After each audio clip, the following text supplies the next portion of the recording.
Hello' বন্ধুসকল, ৰঙীন অসমলৈ স্বাগতম। আজি আপোনালোকৰ ওচৰত ঘৰত বনোৱা খাটি ঘিৰ ৰেচিপি লৈ আহিছোঁ। প্লিজ ভিডিঅ'টো স্কিপ নকৰাকৈ শেষলৈকে চাই যাওক। ইয়াতে আধা লিটাৰ গাখীৰ মই কাঁচৰ বৈয়ামত থৈ দিলোঁ দৈ হোৱালৈকে। এতিয়া মোৰ দৈ ৰেডি হৈ গ'ল।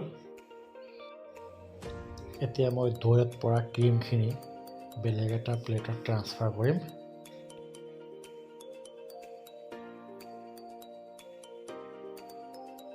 মই চেম প্ৰচেছত দৈত পৰা ক্ৰীমখিনি এসপ্তাহলৈকে মই জমা কৰিছোঁ।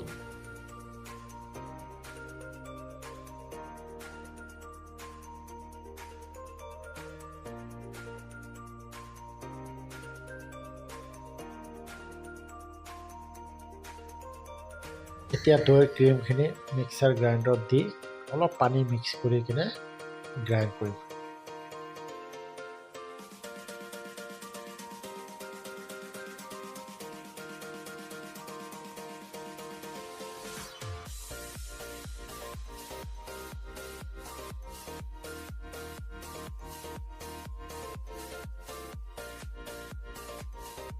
হেল্ল' বন্ধুসকল, মোৰ ভিডিঅ'টো যদি ভাল লাগিছে please like, share and subscribe কৰি দিব।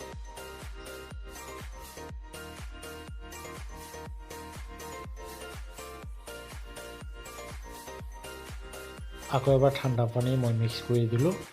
এনেকৈ ক্ৰীমটো ছেপাৰেট নোহোৱালৈকে 2 বা 3 বাৰ ঠাণ্ডা পানী মিক্স কৰি থাকিব। এয়া চাওক, এতিয়া কমপ্লিটলি ছেপাৰেট হৈ গ'ল।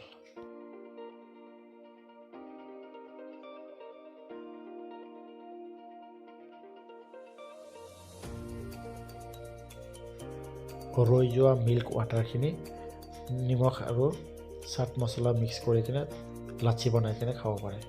খাৱাত বহুত টেষ্ট লাগে। এতিয়া গেছ জ্বলাই কেৰাহী এখন গৰম হ'ব দিলোঁ।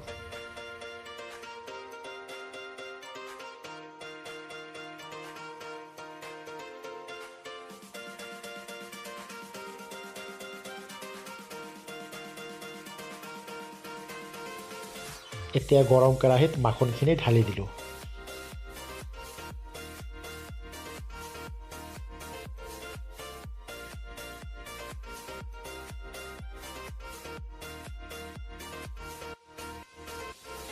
গেছটো ল' ফ্লেমত দি চামুচেৰে লাহে লাহে লৰাই থাকিব ঘি নোলোৱালৈকে, কাৰণ ঘিটো পুৰি যোৱাৰ সম্ভাৱনাটো থাকি যায়। এয়া চাওক, ঘিৰ কালাৰটো আহি গৈছে, ধুনীয়া কালাৰ আহি গৈছে চাওক।